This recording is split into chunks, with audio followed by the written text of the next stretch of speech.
Muy buenas tardes, Iglesia Chulavista. Un abrazo, qué bueno que están ahí reunidos. Damos gracias a Dios por sus vidas, gracias por cada una de las familias que están reunidas ahí en vivo para escuchar el mensaje de la palabra de Dios. Damos gracias a Dios por cada uno de ustedes, no solamente por ustedes, sino por aquellos también que hoy no van a poder asistir, que prefirieron estar en su casa. Damos gracias a Dios por sus vidas también, pero lo importante es que nos estemos conectando, lo importante es que estemos al pendiente de la palabra de Dios. Acuérdense, todos los días debemos exponer nuestra vida, todos los días debemos de exponer nuestro corazón a la palabra de Dios. No hay otra forma de permanecer fortalecidos y no menguar en todas las áreas de nuestra vida, sino estando siempre llenos en nuestro corazón del mensaje de Cristo. Una cosa me he dado cuenta en todo el tiempo que he vivido y servido a Dios, es que la palabra nos mantiene fortalecidos, la palabra nos mantiene en la dirección correcta, la palabra de Dios, el conocer su voluntad y aplicarla y vivirla todos los días, eso es lo que nos hace personas que nos mantengamos siempre en la dirección correcta. Así que, hermanos, no claudiquemos, sigamos adelante en el camino del Señor, como siempre Él espera de cada uno de nosotros. Acuérdense, es cierto, debemos poner nuestros ojos en Jesús, el autor y consumador de la fe.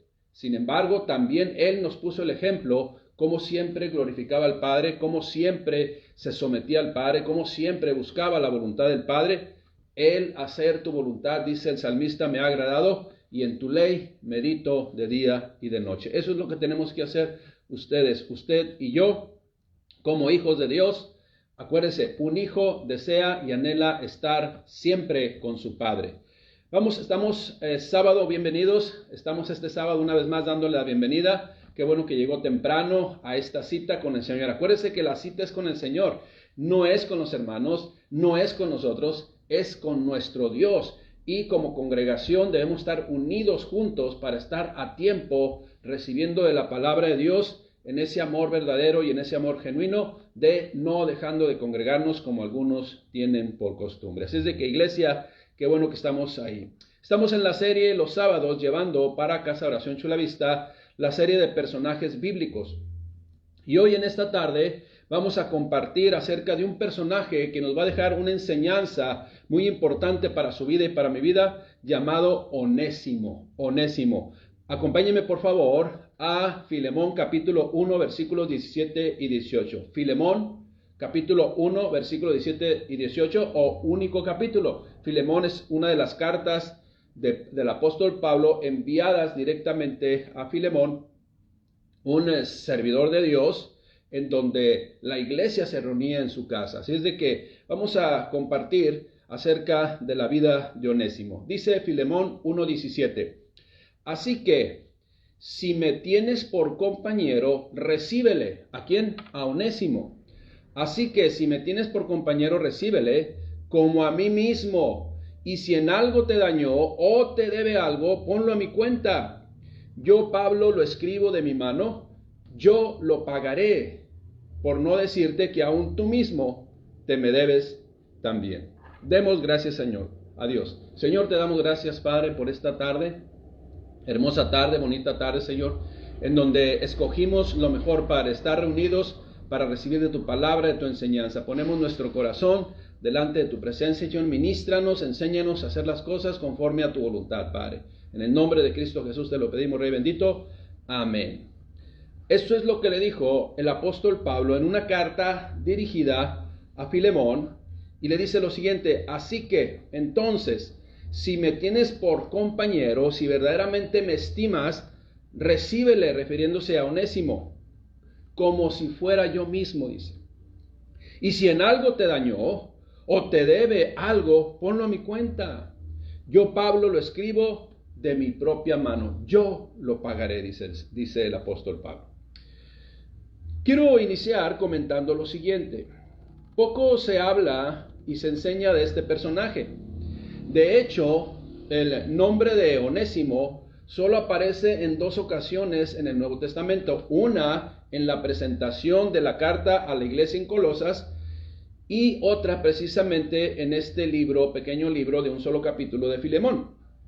Sin embargo, escuche bien, sin embargo, lo que aconteció con él, lo que sucedió en su vida, es una perfecta y clara enseñanza que trae y debe traer esperanza a cada uno de los seres humanos que habitan en esta tierra.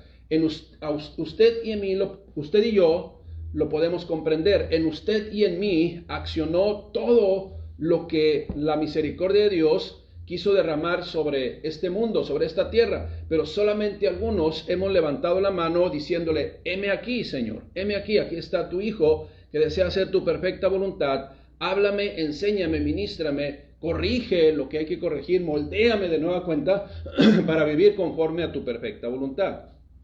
Ahora, déjeme le comento lo siguiente: la esclavitud del ser humano, esa esclavitud que era una realidad, se abolió en muchos países en el año 1848.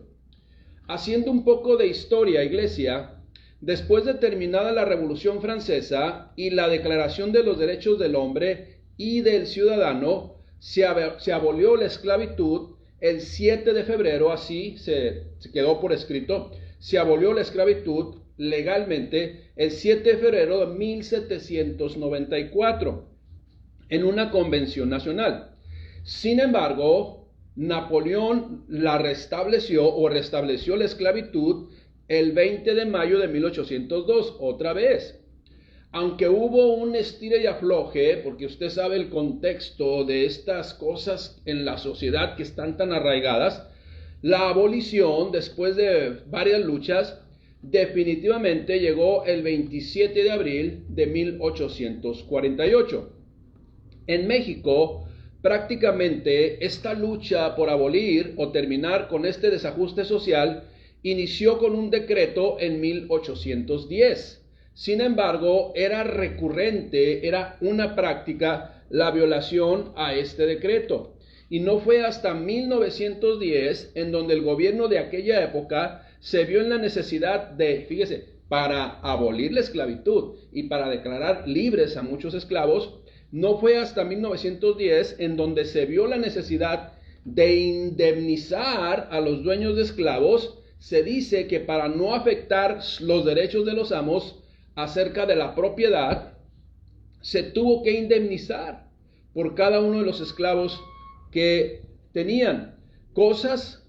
Estas situaciones, bueno, en Estados Unidos también, todos sabemos y todos, aunque la abolición de la esclavitud fue antes, todavía podemos recordar, ¿verdad?, aquel discurso de Martin Luther King en donde decía: tengo un sueño y tengo un sueño. ¿Por qué? Porque no se acababa de dar en la sociedad esa abolición que ya años antes se había determinado hacer, pero siempre la sociedad se resiste a entrar en un orden de equilibrio para todas las gentes. Esto es lo que acontecía. Ahora, mucha gente va a decir: y eso pues no tiene nada que ver con nuestra sociedad. Es cierto, hoy en nuestra sociedad no tiene nada que ver esas historias. Quedaron atrás, quedaron en una sociedad que ya desapareció, por llamarle así, porque la esclavitud no aplica en nuestro siglo XXI. Bueno, entre comillas. Entonces, cosas que nos parecen totalmente fuera de lógica, como esto de la esclavitud, así está consignado en la historia, o así está señalado en la historia, o así lo cuenta la historia. Hubo un momento en que la esclavitud era algo de todos los días. Para que podamos comprender y hasta cierto punto, iglesia, ubicarnos de una realidad social de siglos pasados en una realidad actual de nuestro siglo, le voy a exponer esta analogía. Los jóvenes de hoy no pueden concebir el mundo sin celulares o sin computadoras. Es más, un niño de 7, 8 años o un joven hasta 13, 14 años o quizás 17 años puede decir: ¿a poco no había celulares cuando tú estabas joven? No puede ser posible. Ellos pueden estar comentando esto. Y en ese mismo sentido, pues había la esclavitud de hombres hace 110 años en México. Y hace todavía en Estados Unidos también, hace algunos, quizás medio siglo, todavía existía esa desigualdad en la sociedad. Así como dicen los jóvenes, no había celulares en ese tiempo, así también, ¿a poco la gente no era libre en aquellos tiempos? Es una realidad, iglesia. Fíjese, solamente por citar un dato, en el caso de los celulares, que a lo mejor es interesante conocer. Se dice que el 3 de abril de 1973, Martin Cooper, directivo de Motorola, realizó la primera llamada desde un teléfono móvil del proyecto DynacTAC, así se llamaba el teléfono, 8000X. Hizo la llamada desde una calle de Nueva York, precisamente a donde hizo esa llamada en 1973, a su mayor rival en el sector de telefonía. ¿A dónde? Le llamó a Joel Engel a la compañía AT&T. Por cierto, dice la nota que ese celular del cual se habló en 1973 por primera vez pesaba 2 kilos. Esa es la realidad. Pero los jóvenes de hoy piensan que siempre, o siguen pensando muchos de ellos, o no se imaginan que nosotros crecimos sin celular. Bueno, pero hoy, como los que conocemos hoy en día esos celulares de los años 80, sin las funciones elementales que hoy tienen, que son hasta poder proyectar una videoconferencia como la estamos haciendo ahorita, no existieron como hasta después del año 2000. Es precisamente, tengo que platicar esto para que podamos entrar también en que en aquellos tiempos, y más en el tiempo de cuando se escribió esta historia o se envió esta carta del apóstol Pablo a Filemón, existía la esclavitud. En ese mismo sentido, pues, la esclavitud existió en la mayor parte del mundo hasta el siglo XIX. Y en algunos países, hoy, en este siglo XXI, aún permanece la esclavitud. India, por citar solamente algunos, India, China, Pakistán, Nigeria, Mauritania y Haití, o Mauritania y Haití, dice, de acuerdo a estadísticas, que aún hay 11.5 millones de personas que están en condiciones de esclavitud. Eso lo dice la Organización Internacional de Trabajo. Y dice que en el mundo se dice que actualmente, aparte de esos países, están en condición de esclavitud 49 millones de personas. Esa es la realidad en este siglo XXI. Pero ahora pregunto, iglesia, ¿cuántos de nosotros, y escuche bien lo que le voy a decir, cuántos de nosotros desearíamos vivir en condiciones de esclavitud? Definitivamente ninguno de nosotros nos gustaría vivir en condiciones de esclavitud. Y la respuesta a esta pregunta es obvia. Como le digo, nadie desea permanecer en esta condición de esclavitud. Pero si observamos a nuestro entorno, si hacemos un análisis bien imparcial, actualmente, iglesia, muchos seres humanos viven en la condición de esclavitud voluntariamente. Así es. Viven y deciden voluntariamente vivir en una condición de esclavitud. Esclavos de las drogas como la nicotina, esclavos de las drogas como el alcohol, de la marihuana, entre comillas, medicinal, de la cocaína, de las pastillas de todo tipo y demás drogas que tienen controlada la voluntad del ser humano. Esa es la realidad. Aquel que piense que no lo tiene controlado, pues simple y sencillamente ya no las use y se va a dar cuenta que lo tienen controlado. Esa es la realidad. Otros más son esclavos de sus inclinaciones hacia prácticas que saben y reconocen que no son correctas, por eso las hacen a escondidas. No hay voluntad. No hay una voluntad del ser humano que esté fortalecido, que se resista a la agresión, violencia.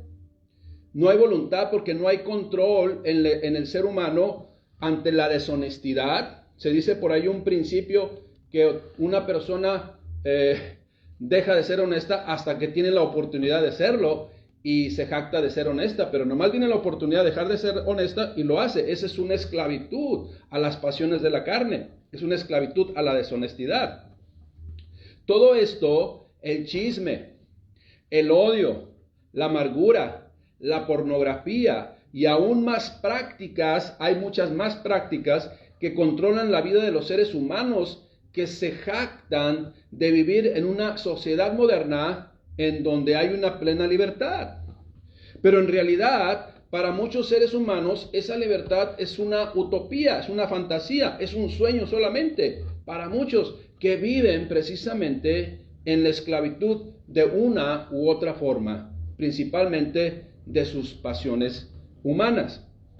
Vemos usted y yo programas en televisión de acumuladores, programas de televisión de compradores compulsivos que no pueden hacer un uso equilibrado de los recursos que tienen y padeciendo y además padecen las consecuencias de estas acciones en donde la voluntad desaparece. No hay una voluntad, no se ejerce una voluntad. ¿Por qué? Porque se viven presas de algo externo que los controla y gobierna la vida. Ahora, también hay muchos tipos de filosofías de este tiempo que hacen esclavos a los seres humanos.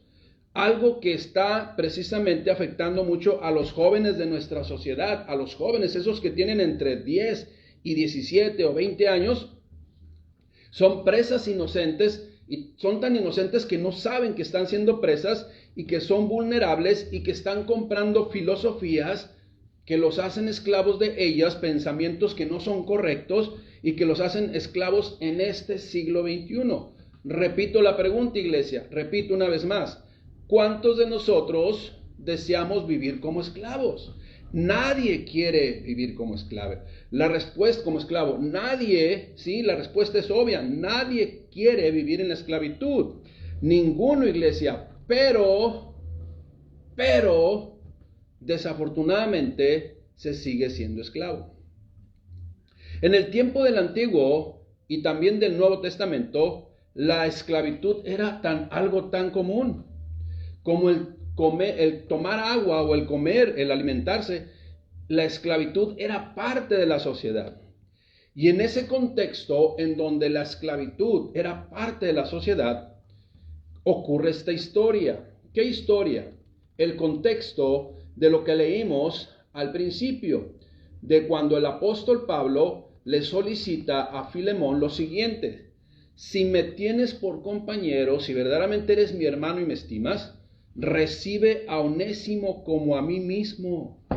Y si en algo te dañó o algo te debe, ponlo a mi cuenta. Yo te lo escribo de mi propia mano. ¿En qué contexto, iglesia, se estaba dando esta vida de un personaje llamado Onésimo? Vamos a leer desde el versículo 4. Acuérdense que Filemón solamente tiene un capítulo. Filemón 1:4. Esto es una instrucción de Pablo a Filemón. Dice: doy gracias a mi Dios, haciendo memoria en ti en mis oraciones, porque he oído del amor y de la fe que tienes hacia el Señor Jesús, y también del amor y la consideración que tienes para con todos los santos. Versículo 6. Para que la participación de tu fe sea eficaz en el conocimiento de todo el bien que está en vosotros por Cristo Jesús. Esto es, para que sigas extendiendo el reino a través del testimonio de fe que estás dando, no solamente con tu familia, sino con toda la iglesia y con los de afuera también. Versículo 7.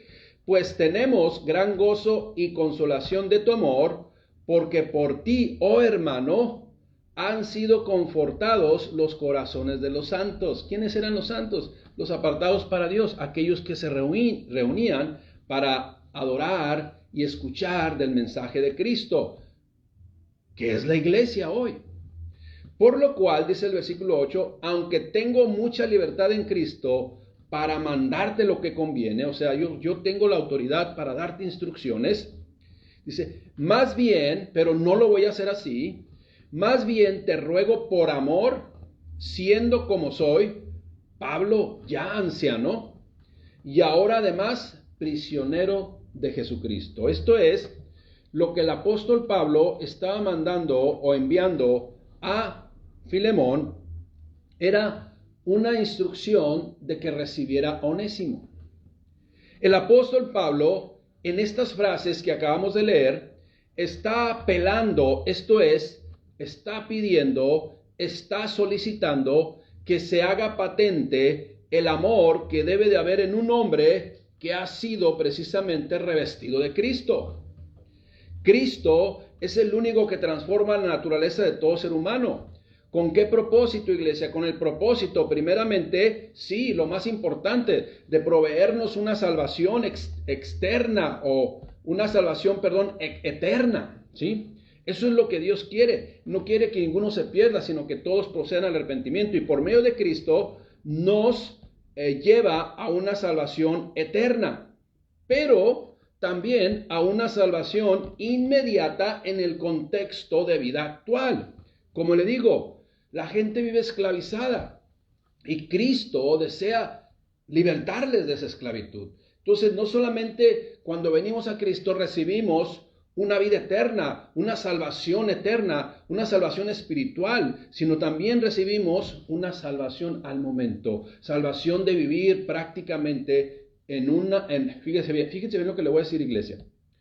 O esta vida que estamos llevando usted y yo, o es un ejemplo, un pedacito del cielo, o es un ejemplo o un pedacito del infierno.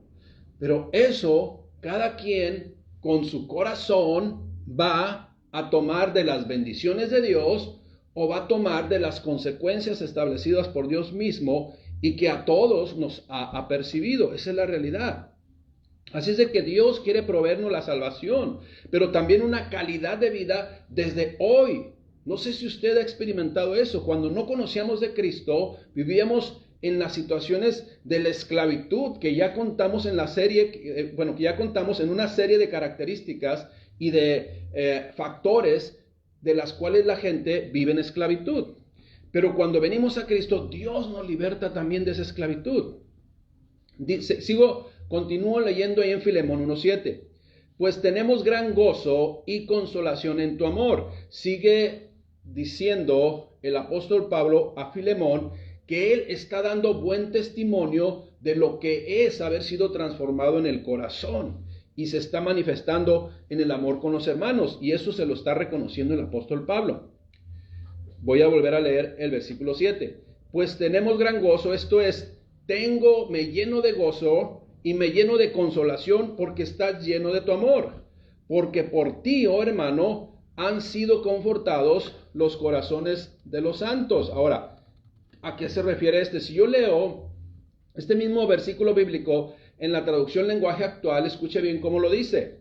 Hermano Filemón, estoy muy contento y animado de saber que amas mucho a los demás, pues tú has consolado y animado a todos los que pertenecen al pueblo de Dios. Viene alguien que es del pueblo de Dios, tú lo bendices. Viene alguien con una necesidad, tú le hablas la palabra de Dios. Tú ayudas a que el evangelio empiece a impregnar ese corazón con tanta necesidad.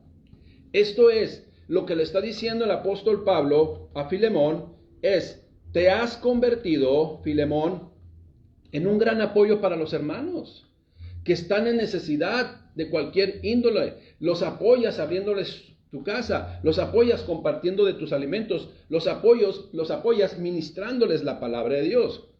Y en este caso, después de reconocer el apóstol Pablo esa obra grandiosa y maravillosa que nuestro Señor Jesucristo hizo en el corazón de Filemón, entra en escena este personaje de cuya circunstancia, de cuyos acontecimientos, a Onésimo, debemos usted y yo aprender bastante.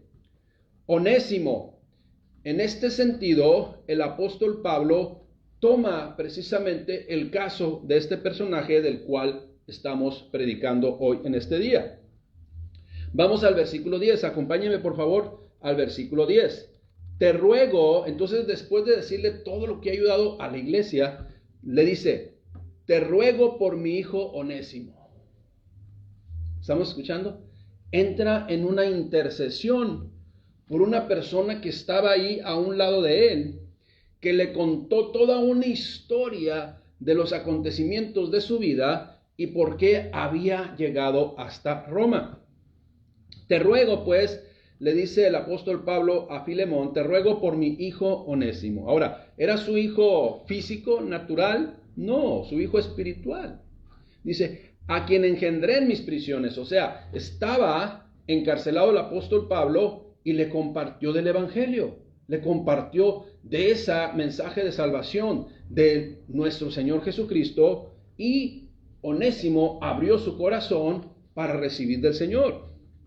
Te ruego pues por mi hijo Onésimo, a quien engendré en mis prisiones, el cual en otro tiempo te fue inútil. O sea, ya me contó todo lo que era, todo lo que hizo y por qué está ahora acá, y que por obra de Dios, por obra y gracia de Dios, llegó aquí con nosotros.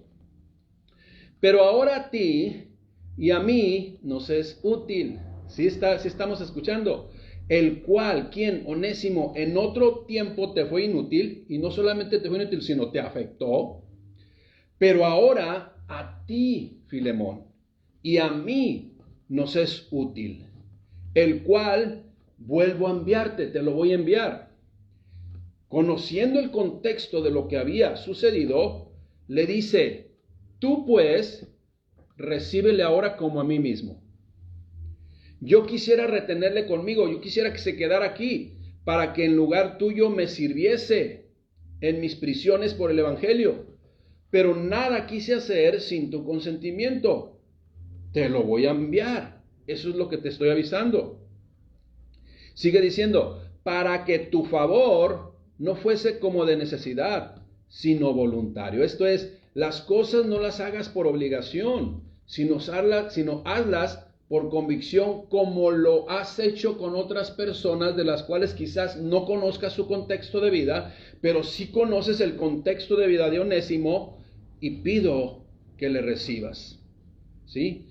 Fíjese lo que sigue diciendo, pero que no sea por necesidad, que sea voluntariamente. Versículo 15, porque quizás para esto se apartó de ti por algún tiempo, para que ahora le recibieses para siempre, pero ya no como esclavo, o sea, no en una condición de esclavo, ya no como esclavo, sino como más que esclavo, como hermano amado, mayormente para mí, dice el apóstol Pablo, pero cuanto más para ti, tanto en la carne como en el Señor. Fíjese, ahora te va a servir como nunca te había servido, pero no solamente en las cuestiones del trabajo, no solamente en las cuestiones que se pueden ver, no solamente en las cuestiones que a lo mejor te interesan como amo, sino en lo espiritual. Te va a servir en lo espiritual. Eso es lo que está diciendo.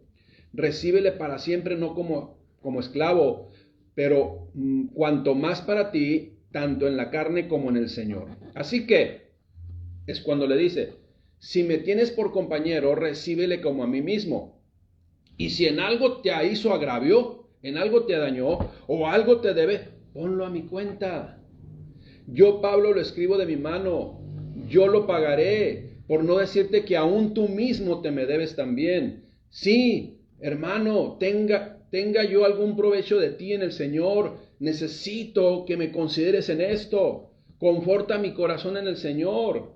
Te he escrito confiando en tu obediencia, sabiendo que harás más de lo que te digo, y prepárame también alojamiento, porque espero que por vuestras oraciones iré allá contigo.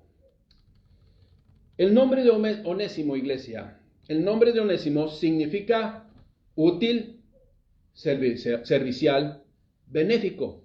Aunque antes de Cristo, antes de conocer de la verdad absoluta de Dios, para Filemón fue alguien inútil, alguien que se resistió a dar servicio, alguien que en lugar de beneficio le trajo perjuicio. Esa es la realidad. Pero que en otro tiempo, como dice su palabra, el apóstol Pablo, era inútil, considerado así por la actitud que tuvo para con su amo. ¿Qué fue lo que hizo Onésimo? ¿Cuáles fueron las acciones que cometió Onésimo para salir huyendo con su amo? Mire, fue desleal, fue ladrón, robó. ¿A quién robó? Robó a su amo, salió huyendo, ¿sí? Eso fue lo que aconteció con Onésimo. Y según el contexto de la historia, salió huyendo a Roma para perderse entre una sociedad que en ese tiempo, en el año aproximadamente 60-70 después de Cristo, contaba Roma con alrededor de 1 millón de habitantes ya. ¿Qué tipo de habitantes estaban ahí en Roma? Ricos, pobres, esclavos, ex esclavos, libres y extranjeros. Eso es lo que conformaba la sociedad de Roma. Onésimo, en la otra parte que aparece en la escritura, es aquel que menciona el apóstol Pablo en Colosenses 4:7. Esa es la segunda parte donde aparece. Bueno, primero aparece en Colosenses. La iglesia que se reunía en la casa de Filemón estaba precisamente en Colosas. Y esa carta que envió a Colosas, también que se llama Colosenses, en el capítulo 4, versículo 7, dice lo siguiente, y ahí se menciona a Onésimo. Todo lo que a mí se refiere, os lo hará saber Tíquico, amado hermano y fiel ministro y consiervo del Señor, el cual he enviado a vosotros para esto mismo, para que conozca lo que a vosotros se refiere y conforte vuestros corazones. Y lo sigue diciendo, con Onésimo, amado y fiel hermano. Imagínese cuando llegó la carta a Colosas. ¿Cómo Onésimo? ¿Será el Onésimo que salió huyendo de aquí? ¿Será el Onésimo que robó a Filemón? Sí, precisamente ese era Onésimo desleal. Era ese Onésimo ladrón. Era ese Onésimo que faltó al respeto a su amo. Era ese Onésimo que salió huyendo de su amo, de la casa de su amo. Y que hoy el apóstol Pablo dice, con Onésimo, amado y fiel hermano, que es uno de vosotros, que es uno igual que ustedes, que es uno que recibió de Cristo, que es uno que nació de nuevo para glorificar al Padre Celestial y dejar atrás todo aquello que no conviene en el Señor. Y luego dice, todo lo que acá pasa, os lo hará saber. Según historiadores, iglesia, comentan que Filemón, precisamente en esa exhortación y esa instrucción que le hizo el apóstol Pablo en esta carta a Filemón, sí le perdonó. Y además le concedió la libertad a Onésimo. ¿Por qué? Porque Onésimo se arrepintió. Y de nueva cuenta, escuche bien lo que hizo Filemón, de nueva cuenta, después de recibirle, después de perdonarle, después de darle una libertad, lo mandó a reunirse de nuevamente con Pablo para cumplir los propósitos de Dios. Ahora, Jerónimo de Estridón, un estudioso de la Biblia y también historiador, menciona lo siguiente: Onésimo se volvió un predicador cristiano. Onésimo fue ordenado o fue instruido por el apóstol Pablo. Pero también Onésimo en el año 90, aproximadamente entre el 90 y 95 después de Cristo, murió lapidado por causa de Cristo. Esa es la realidad, esa es la historia de Onésimo. Un Onésimo que se convirtió al Señor, un Onésimo que tuvo convicción del Señor, un Onésimo que fue útil a la obra de Dios y un Onésimo que padeció también por causa de Cristo. En Onésimo, iglesia, al principio vemos una actitud de tener y buscar problemáticas. Eso es lo que vemos en Onésimo, el inútil. Eso es lo que vemos el Onésimo antes de Cristo. Buscaba problemas y muchas veces las problemáticas de él y las problemáticas de usted y las problemáticas mías antes de Cristo las buscábamos nosotros mismos.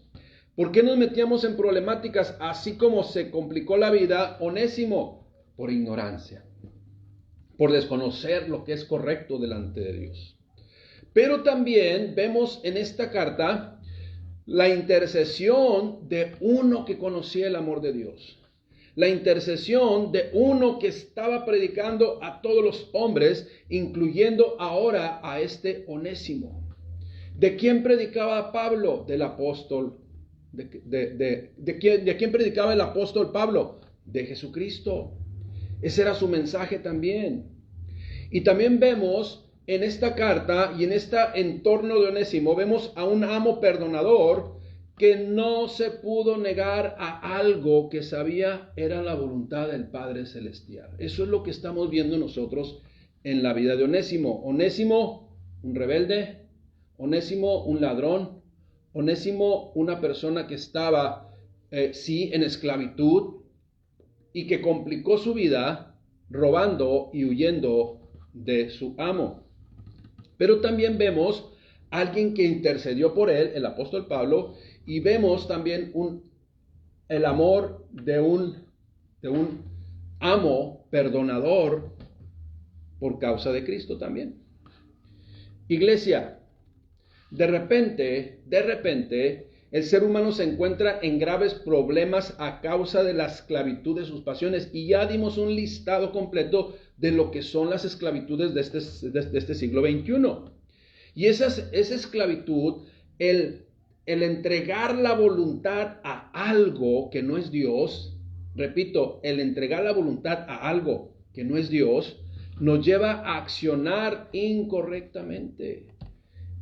Aún en contra de nuestra propia voluntad, se acciona. Y cuando no tenemos control de nuestras emociones, cuando no tenemos control de nuestra voluntad y viene algo y nos arrastra, conocido como la esclavitud del pecado, porque todo aquello, escuche bien, todo aquello que de repente la gente se da cuenta que es presa de ello, que es presa y lo lleva a pecar, todas esas situaciones vienen enlistados en Gálatas 5:19, las obras de la carne, ¿sí? Adulterio, fornicación, inmundicia, lascivia, enemistades, pleitos, iras, contiendas, disensiones. Todo eso es una esclavitud, acciones totalmente fuera de la voluntad de Dios, pero su fondo, su raíz, el que lleva a accionar de esa forma es el pecado que hay en el ser humano. Es la condición del pecado. El pecado, y en esa condición se vive arrastrado de las concupiscencias a las cuales este físico, esta carne, lleva a accionar a todo ser humano. El ser humano, pues, se encuentra en graves problemas a causa de la esclavitud. Y esa esclavitud a causa del pecado es dominado por sus pasiones. Y lo llevan a accionar incorrectamente, como le digo, aún en contra de la voluntad del ser humano. Porque el mismo apóstol Pablo dijo, porque hago lo que no quiero. Lo que no deseo hacer, eso es lo que hago. Porque a eso arrastra la carne. Ahora, déjeme le explico lo siguiente, déjeme le comento lo siguiente. Filemón, aquel al cual fue enviada esta carta, comprendió del perdón. Filemón sabía lo que es ser una nueva criatura en Cristo Jesús. En Filemón, imagínense, pocos años antes, pasaban por su mente, estaban frescas aún las historias del perdón. Historias mismas que el Señor Jesucristo enseñó de viva voz. ¿Qué historias estaban frescas y en donde a Filemón una y otra vez le pasaban por su mente, mientras Onésimo iba de vuelta a su casa? Simple y sencillamente, iglesia, venía a su mente la parábola de los dos deudores. Venía a su mente aquella oración del Señor Jesucristo que dice, y perdona nuestras deudas, así como perdonamos a nuestros deudores, entre otras más. Eso es lo que estaba una y otra vez dando vuelta en el corazón de Filemón. De tal forma que él, que experimentó el perdón de Dios y que comprendió el perdón de Dios, no podía negarse a ofrecer el perdón a sus seres conocidos, a los seres que de alguna otra forma le habían afectado. Iglesia, si usted y yo hemos conocido, si usted y yo hemos aprendido, si usted y yo somos conscientes del perdón de Dios, la verdad no vamos a tener ningún empacho, la verdad no vamos a tener ningún pretexto para no otorgar el perdón a aquellos que nos han ofendido. Ahora yo le voy a decir una cosa, iglesia. El perdón que nos da Dios a nosotros es para nuestra salvación. El perdón que nosotros debemos, por obediencia a Dios, dar a nuestros seres que nos a esos seres que de repente alguna o en otra ocasión nos ofendieron, no es para su salvación, es para nuestra restauración. Repito, el perdón que Dios le dio a usted, que me dio a mí y que le sigue dando a muchos hoy creyentes, ex esclavos del pecado, es para liberación de nuestras almas. Y el perdón que nosotros otorgamos por obediencia a Dios, por mandato de Dios y del Señor Jesucristo, no es para ellos, es para liberación también de nuestras almas, de amargura, de rencores, de cosas que tenemos ahí atoradas en el corazón, que debemos desarraigar para que entonces podamos vivir en esa plenitud a la cual Dios nos ha enviado. Iglesia, repito, aquella persona como Filemón que experimentó y comprendió el perdón de Dios, no puede negarse a ofrecerlo a quien le ha ofendido.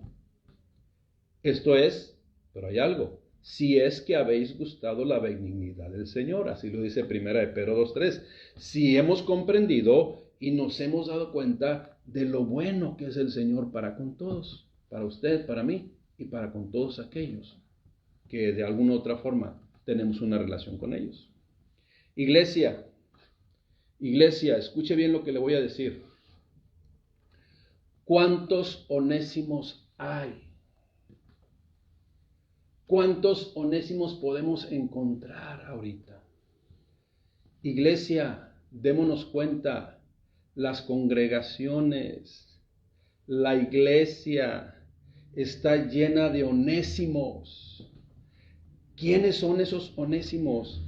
Antes, aquellos que éramos inútiles, pero ahora en Cristo Jesús somos útiles para la gloria y honra de nuestro Padre Celestial.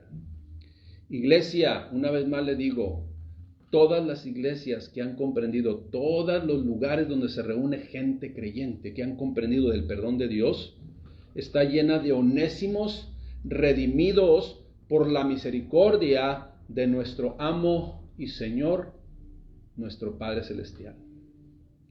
Y acuérdese, iglesia, también debemos de comprender a través de esta historia de Onésimo que no hay acción que un ser humano haya cometido que no pueda ser perdonada por Dios. Esa es la realidad. Eso que había hecho Onésimo se pagaba con la vida. El amo tenía el derecho de buscarle, de traerle y de matarle. Eso era la pena de aquellos tiempos. Sin embargo, como leímos, de acuerdo a la historia, Filemón recibió a Onésimo como un hermano, le otorgó la libertad como a usted y a mí, nuestro Señor Jesucristo intercedió por nosotros ante el Padre. ¿Y el Padre qué hizo? Nos dio la libertad. Nos declaró justos en Cristo Jesús, nuestro Salvador. Onésimo, uno que era útil, pero que ahora en el Señor fue útil, servicial y benéfico para la obra de Dios. Iglesia, una vez más, ¿cuántos onésimos estamos aquí presentes? Recibimos el perdón porque estábamos huyendo de Dios. Sin embargo, Él nos recibió por la intercesión de nuestro Señor Jesucristo, para que entonces, ahora siendo perdonados, siendo redimidos, en esa intercesión del Señor Jesucristo, el Padre, nuestro amo celestial, nos reciba con los brazos abiertos, diciendo, eres declarado inocente. No hay culpabilidad en ti. Todo aquello que hiciste por obra y gracia de ese intercesor llamado Cristo Jesús, podemos estar en la presencia del Padre como unos onésimos redimidos, onésimos que recibimos de la misericordia, onésimos que fuimos recibidos por nuestro amo celestial. Iglesia, no se nos olvide eso. Nosotros no somos nada sin Cristo. Sin Cristo, la gente, y usted y yo lo sabemos, vive en esclavitud, como lo vivía Onésimo. Pero en Cristo Jesús somos liberados de toda esclavitud y hechos con un propósito: glorificar al Padre Celestial y compartir en el amor y con nuestra forma de vida de Jesucristo nuestro Salvador. Demos gracias a Dios y oremos al Padre Celestial. Señor, te damos gracias, Padre, por tu palabra. Gracias, mi Dios, porque hoy podemos comprender a través de la vida de un ser humano que solamente fue mencionado en tu palabra 2 veces, la grande riqueza espiritual que podemos tener en aquel intercesor Jesucristo nuestro Salvador, quien nos presentó a ti, Señor, para que fuéramos perdonados y hoy podamos estar viviendo con un propósito en nuestras vidas, siendo útil para honrarte y glorificarte. Gracias, mi Dios, por tu misericordia. Gracias, Padre, por tu bondad. Gracias, Señor Jesucristo, porque en ti somos más que vencedores, porque en ti encontramos verdaderamente el camino, la verdad y la vida para llegar al Padre. Gracias, Jesús, por tu amor inagotable en quien solamente hay salvación, porque no hay otro nombre dado a los hombres en el cual la gente pueda ser salvos y liberados del pecado, sino solamente en Jesucristo, nuestro Señor y Salvador. Onésimos, que Dios les siga bendiciendo y comprendamos el perdón de Dios, y si es necesario también, perdonamos a aquellos que de una u otra forma en un momento nos ofendieron.